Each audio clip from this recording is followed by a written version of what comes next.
नमस्ते नमस्कार जय श्री राम हर हर महादेव। त आज 17 नोभेम्बर हो। आज के हो भनेर 17 नोभेम्बर मात्र हैन। आज भनेको नेपालमा सबभन्दा ठूलो इतिहास फेर्ने दिन चाहिँ हो। के हो भनेर नेपाल प्रिमियर लिग एनपीएल जुन ट्युब ग्राउन्डमा आज ट्युब ग्राउन्ड फुल भइसकेको छ। टिकट सबै फुल भइसकेको छ। साथीहरु, आजको एनपीएल को पहिलो म्याच जनकपुर बोल्ट्स र काठमाडौँ गोर्खाको भइरहेको छ। जुन हुन्छ आज म्याच 4 बजेदेखि सुरु हुन्छ। जुन म्याच 4 बजेदेखि सुरु हुन्छ र त्यसको कार्यक्रम चाहिँ 3 बजेदेखि नै सुरु हुन्छ।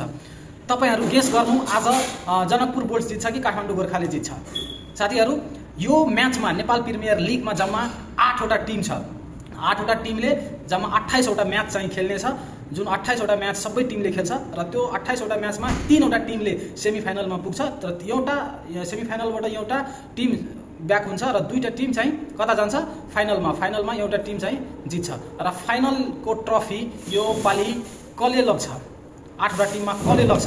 तपाईहरु यो भिडियोमा कमेन्ट गर्नु होला र पहिलो म्याच जुन काठमाडौँ गोर्खाको र जनकपुर बोल्ट्सको हुन गइरहेको छ त्योमा कसले जित्छ। तपाईहरुको आफ्नो आफ्नो फ्यान जनकपुरको फ्यानले जनकपुर लेख्नु र काठमाडौँ गोर्खाको फ्यानले काठमाडौँ लेख्नु होला। आजको फर्स्ट म्याच हेरौं कुन टिमले बेहतर गर्दैछ र कुन टिमले जित्दैछ।